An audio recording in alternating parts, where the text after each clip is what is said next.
Good morning, everyone. Treasure Troller here with a brief recap of episode 1 of Alone.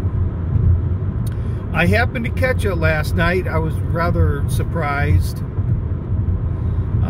I don't think I caught the whole show. I must have missed the first few minutes of it. So what did we learn about the first show? I'm trying to remember. I mean, they went through about a week, this first segment. I'm not sure if they did it that quick before, but I was kind of surprised it got through a week. It's fairly obvious that, I don't know how he pronounces his name, Schmucko. He's going to be the most popular guy on the show. That goes without saying.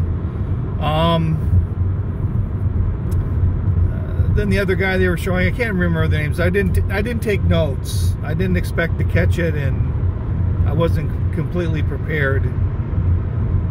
Maybe it was Kurt, because there's only one that really stands out in my mind for this show. Pretty mad, the bow maker. He has some pretty mad skills. Shooting the grouse. Of course, so he falls in the category of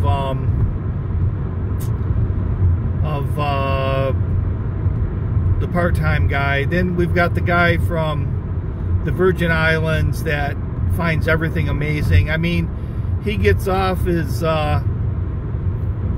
ride there and he sees a moose in the lake, and he's talking about what an awesome sight that is. If it was me, I'm thinking dinner. Like, how do I get me food for the rest of the year right here? So even if they weren't allowed to shoot it, I still would be talking about. I'd love to stock that thing and make it dinner tonight. But now he's just amazed at the wilderness around him. Then he's got the young family, so that's the big downside to him. So of course the episode pretty much centered around Tim and his heart condition.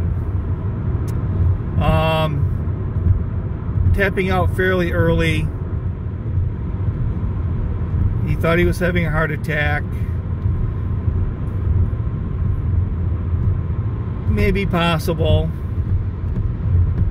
I could be wrong. I'm thinking the malnutrition and dehydration combined with all the work and his anxiety about getting a shelter built, a more, shall we say, bear-safe shelter, and anxiety about the bears, and the anxiety about his heart condition probably combine into possibly some type of anxiety attack. And I only really say that because during his tap-out interview, which actually I do kind of like this. I do kind of like the interviews at the end are fairly soon, at the end of the show, but fairly soon after the tap out occurs. I think you get a more realistic, honest answer than if you have to wait for 6 or 8 weeks before the show ends, before the finale. So I do like that. I'm not sure I like having a former contestant doing the interviews. I really don't want someone to... I want them to have empathy, but I don't want them to show it. I don't want them crying along with the contestant. I think it may hinder more the questions that the viewers want answered. You know, I don't want Oprah, you know, asking the questions. I want I want more of someone that's going to be, you know, why sort of dance around the problem? Why don't they just come out and say, okay, well, so what were you diagnosed with? What was we shipped you out of here? What was the diagnosis and whatnot? Which also brings on another question. There's a couple of questions. First is, why the hell would a loan allow someone with a heart condition to go out there? The guy says everyone told him no, and yet he still went. Now, I understand he wanted to do it, but why a loan allowed him to do it is beyond me. But if they're going to allow someone like that, I mean, for God's sakes, give him some nitro tablets.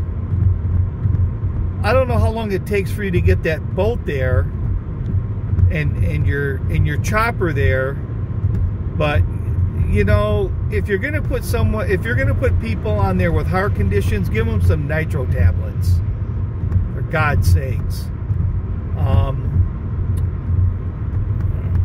I don't know. That's just very befuddling to me. If he had nitro, I really wish they would have put it on camera that he was giving himself some sort of the protocols that you have to do. I think, you know, the drama is one thing, but